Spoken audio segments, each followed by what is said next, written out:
The winter station looked less like a place where journeys began, and more like a place where hope paused to catch its breath.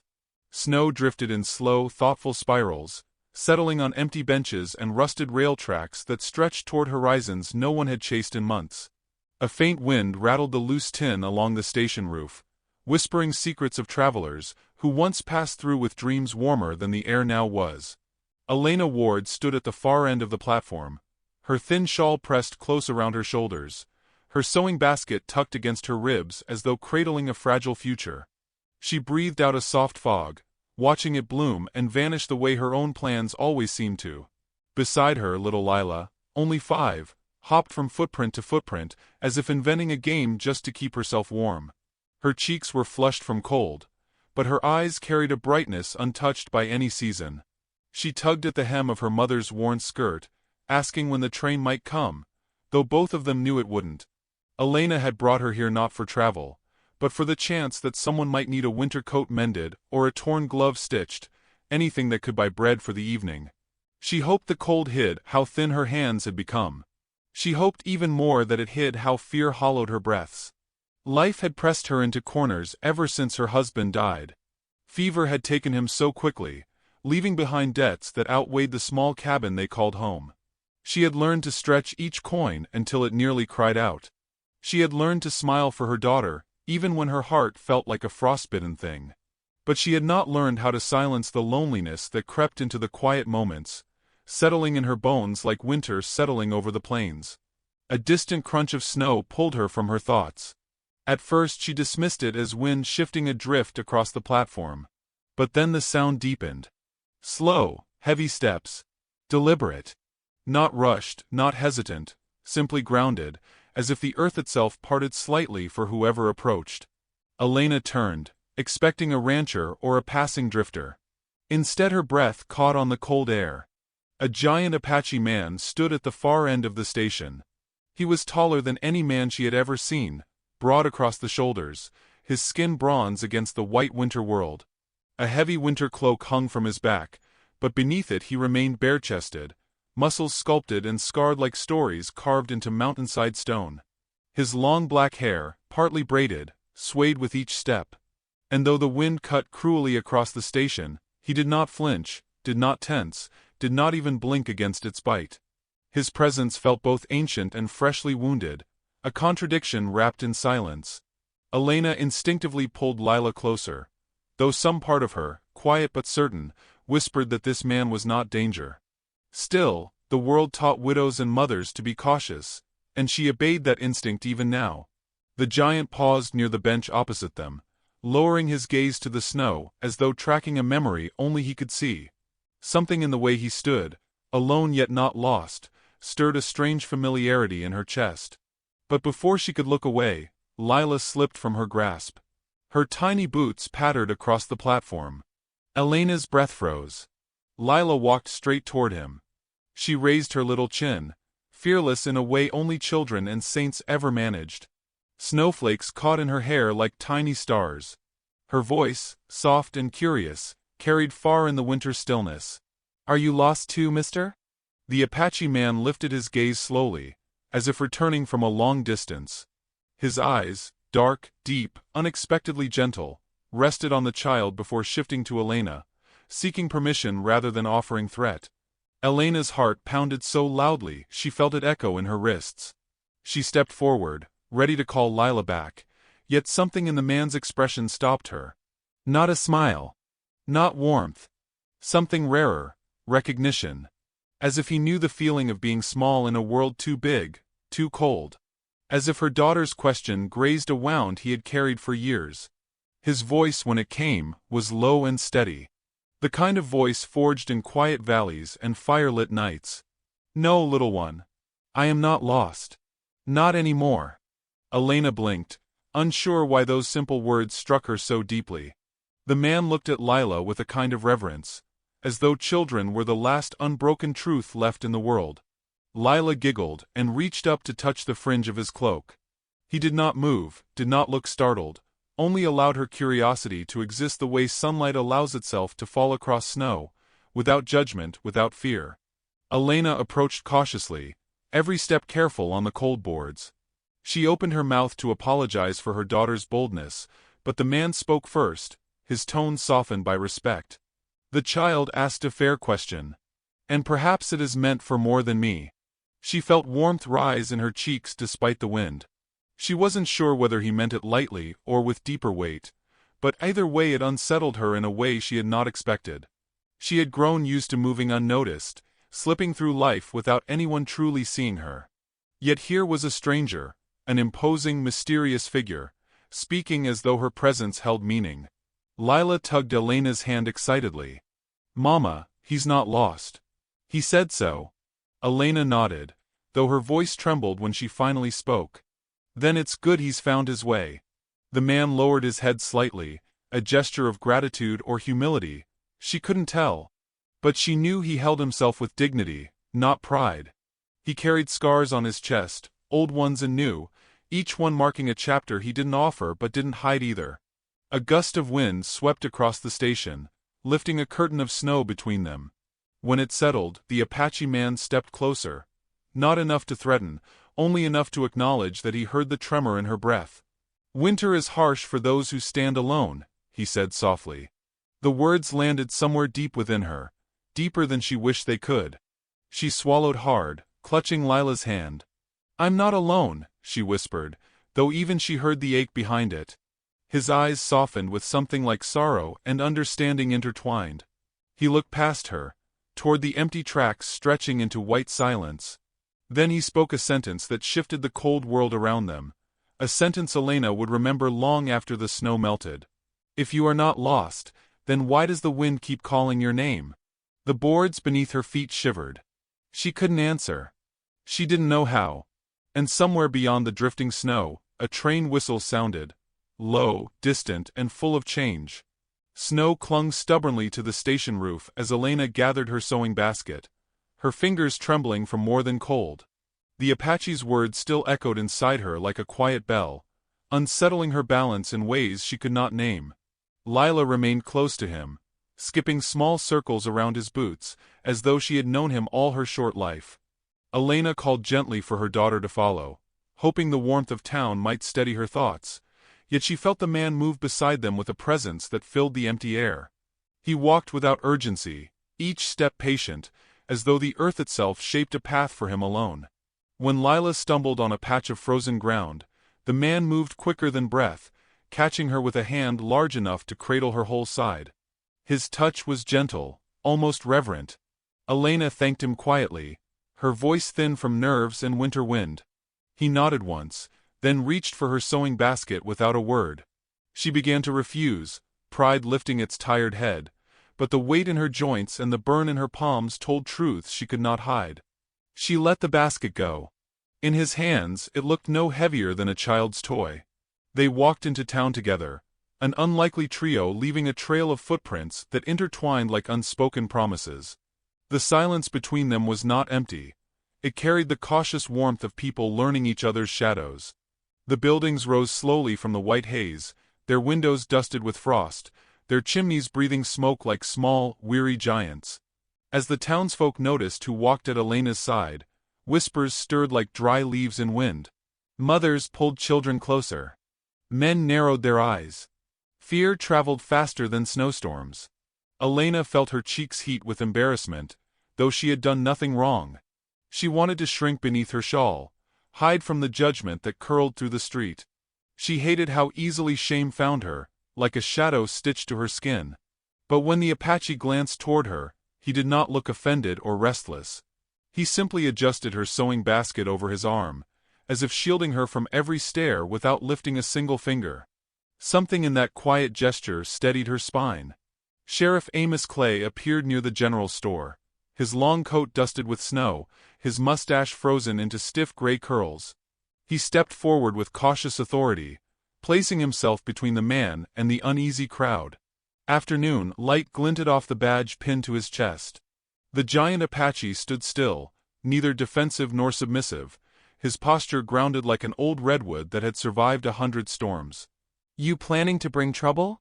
the sheriff asked, his tone stern but not cruel. The man's voice answered like slow thunder softening at its edges. I bring only myself. I seek no harm. Sheriff Clay studied him a moment longer, then gave a short nod. Folks here spook easy, he warned. Mind your steps.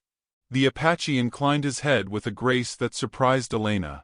Respect lived in him like a native language. Martha Clay waved Elena inside her sewing shop before the cold stiffened her fingers beyond use.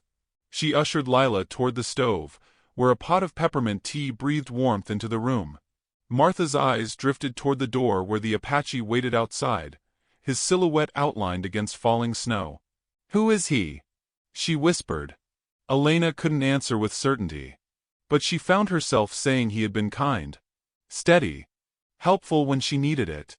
Martha raised a brow, a soft smile touching her lips before she changed the subject back to torn hems and frayed sleeves.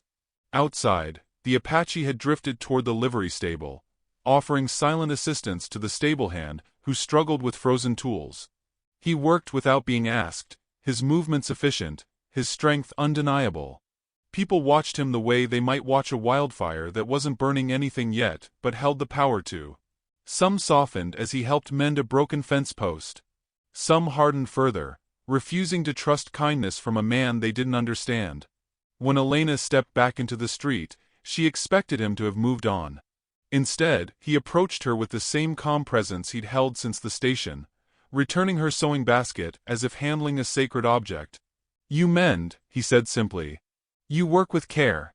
She nodded, startled by the quiet respect woven into his words. Lila tugged his cloak with small, eager hands. Will you walk with us home? She asked. Elena's heart jolted. She wanted to refuse, wanted to insist they could manage alone.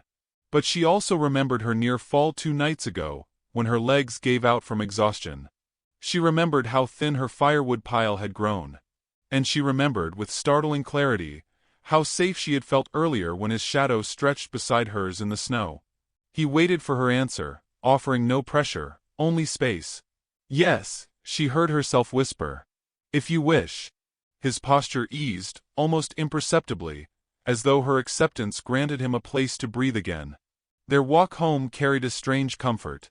Lila chattered about her drawings, the ones she kept tucked beneath her pillow. Elena listened while watching the way the Apache scanned the path, alert but peaceful. She realized he walked slightly to the outside, forming a quiet barrier between them and the open road. Not dominating, just guarding, as though instinct demanded he protect any fragile thing near him. At her cabin, he paused at the gate, snow gathering along his hair. Elena thanked him again, uncertain whether her gratitude meant more than she intended. He bowed his head, a gesture of farewell. Before she could retreat inside, Lila reached out and pressed a small winter berry into his hand. For not letting us fall, she said with earnest innocence. The giant looked at the berry as though it were a rare jewel. His voice lowered to a whisper only winter could hear. Little one, you have given me more than you know. Elena opened her mouth to ask what he meant. But the moment shifted. He suddenly turned his head toward the forest, his expression sharpening. Something unseen stirred in the shadows, carried on the brittle wind. A tension pulled at the air, thin as a thread about to snap. When he looked back at her, his eyes held a warning wrapped in sorrow. You should not walk alone tomorrow. Winter deepened in quiet, merciless increments, layering itself over the plains like a long-held breath. Each morning brought a thinner sun, a sharper wind, and a heavier ache in Elena's hands as she worked through endless mending. Her needle danced through worn fabrics with the precision of someone who had learned to survive by turning thread into hope. But the cold had found its way into her bones this season, settling there with a weight she couldn't stitch away. She tried to ignore it, tried to convince herself she had no right to falter when her daughter depended on her. Yet every night her limbs grew slower, her breath shallower, her eyes more strained. Tawny Red Hawk visited quietly, always arriving before dawn melted the frost off the cabin windows. He repaired fence rails without being asked, brought chopped wood without comment, and checked the traps he set near the river to help fill her pantry. Elena thanked him each time, though her gratitude felt too small for what these kindnesses meant. He never stayed long, never intruded, simply moved like a warm shadow in a winter that otherwise bit at everything she loved. His presence became part of their rhythm, steady as a heartbeat she didn't know she needed. Lila adored him with the unfiltered devotion only children understand. She waited at the door each morning, watching for the silhouette of the giant, who never forgot to wave back at her. Her drawings changed too, once filled with flowers and birds, now shaped with tall figures who stood beside smaller ones. Elena found one tucked beneath Lila's blanket, a simple sketch of the three of them holding hands beneath a crooked sun. She held the paper longer than she meant to, her throat tightening with a mixture of fear and tenderness she could not name. The world had been unkind enough to teach her that hope was fragile. She wondered whether she had any right to imagine a life that wasn't shaped by scarcity and loss. One evening, exhaustion claimed her so entirely, she collapsed against the cabin wall before she could reach her chair. The room tilted, her breath sharp and thin. Lila called out, panic rising like a storm.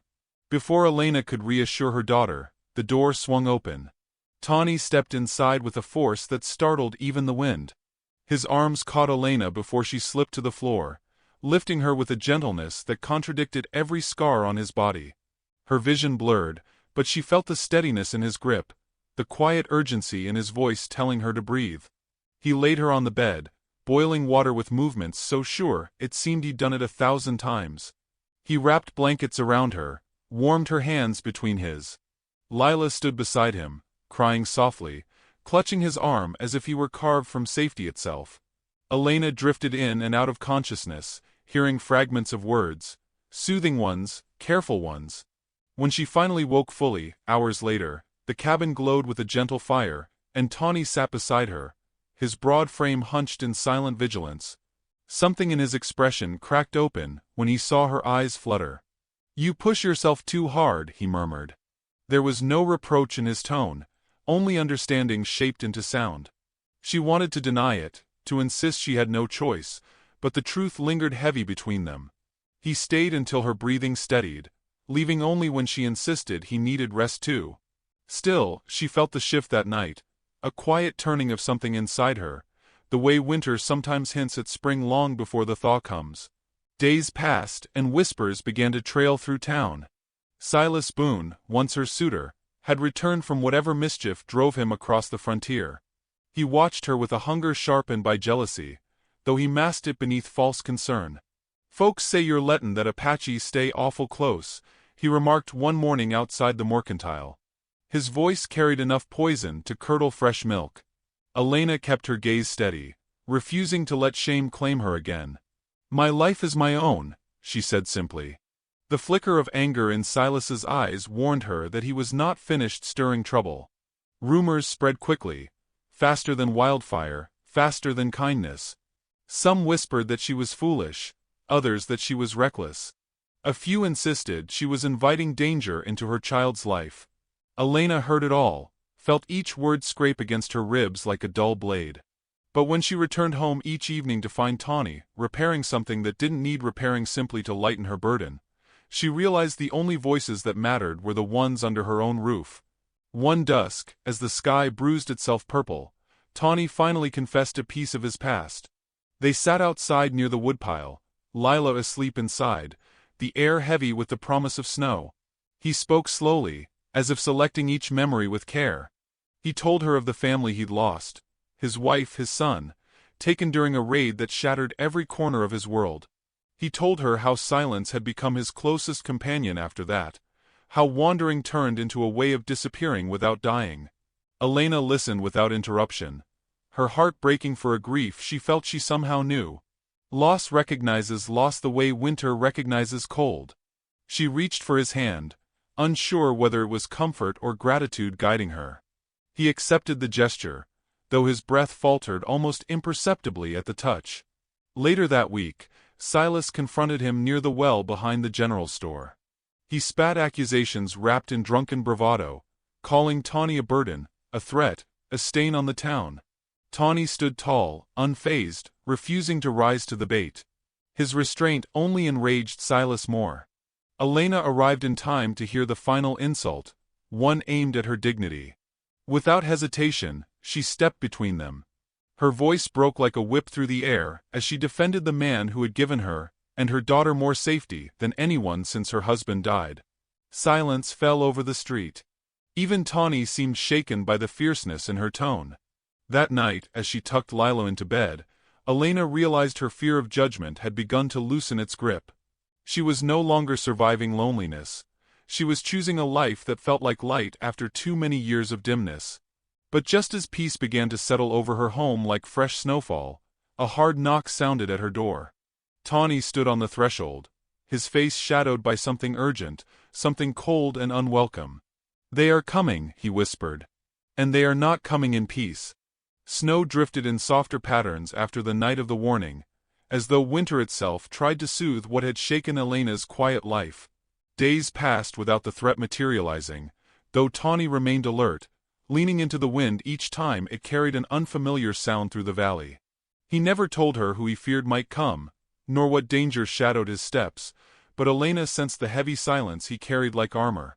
Instead of pressing him for answers, she offered the gentleness he never asked for but always accepted, letting their lives fold slowly into one another in the calm that followed the storm. When dawn crept across the cabin windows, Lila often found Tawny already outside, carving shapes into wood or checking the traps near the treeline. She followed him with the unshakable trust of a child, learning the names of birds by their footprints, the direction of wind by the sway of branches, and the meaning of patience in the way he paused before every decision. He taught her how to track rabbits in snowfall, how to listen with more than ears, how to understand the forest as if it were an old friend. Elena watched them through the window each morning, her sewing idle on her lap. In those moments, her heart softened into something both frightened and grateful. Her own days had begun to feel lighter. She no longer woke with the same dread thudding in her chest.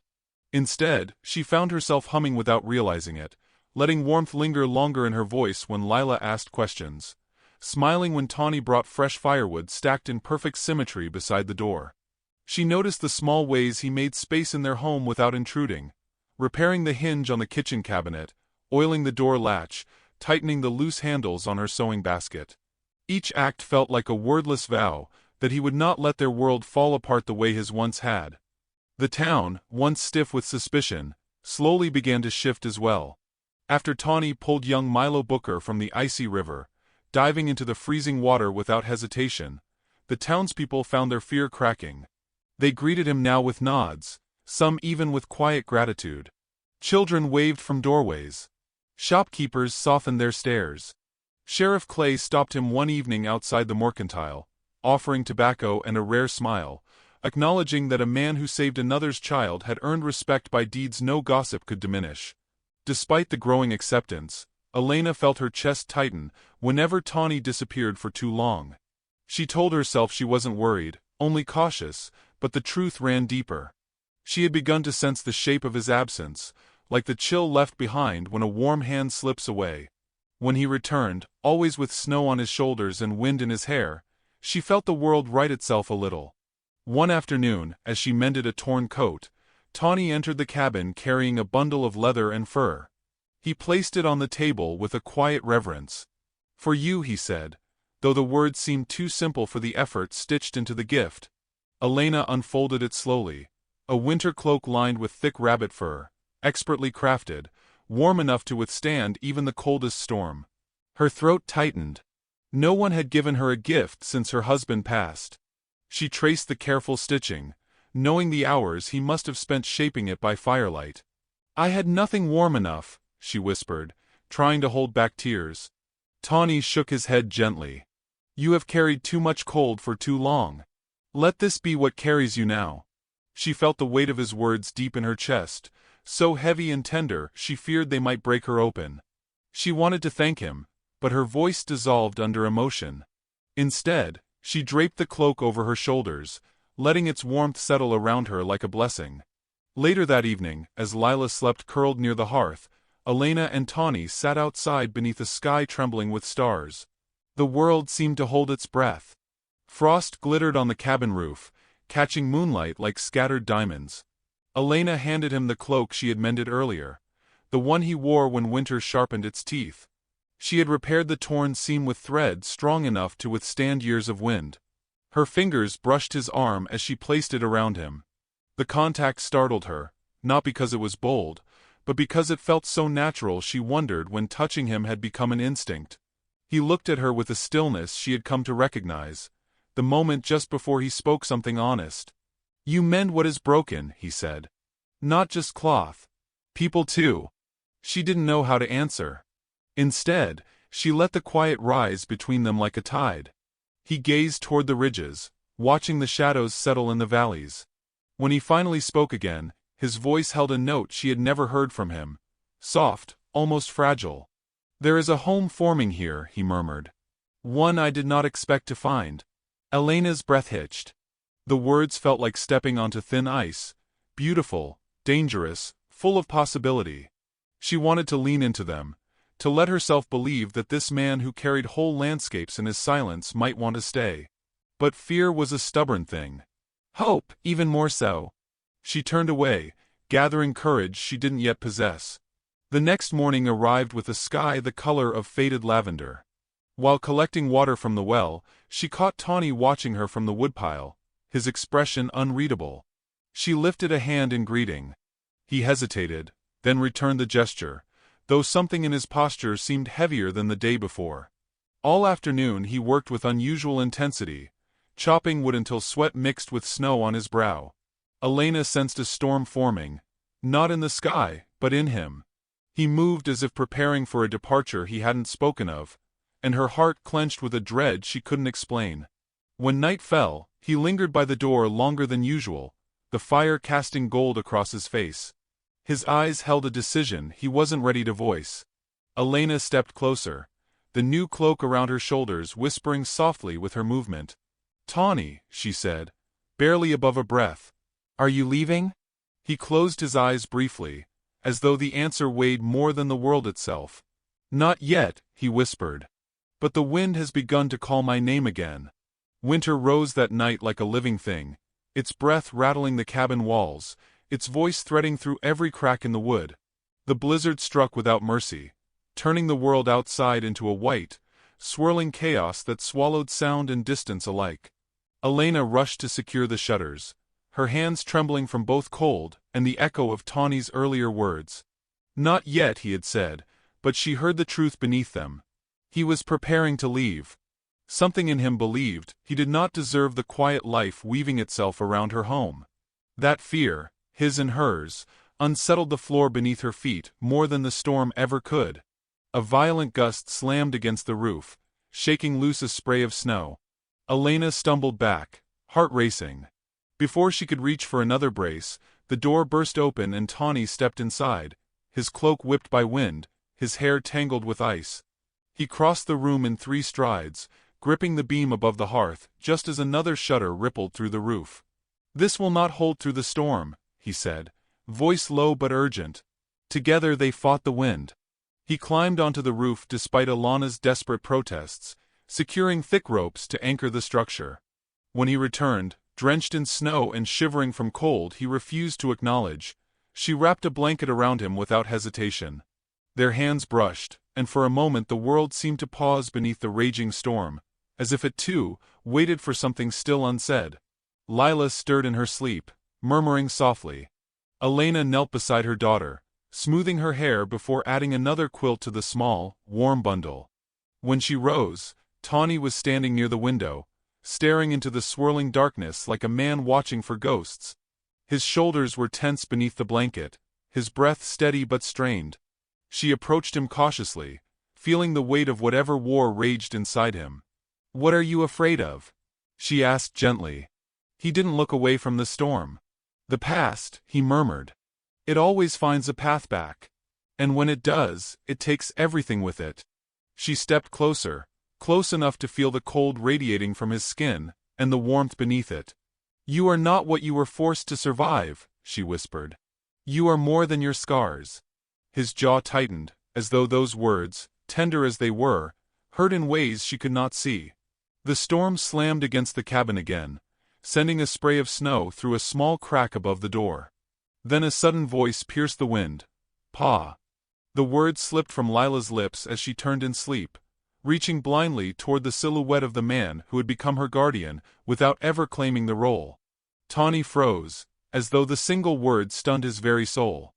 He turned slowly toward the child, then toward Elena, disbelief and longing mingling in his dark eyes. She didn't mean, Elena began, but stopped. Because she knew Lila had meant exactly what she said.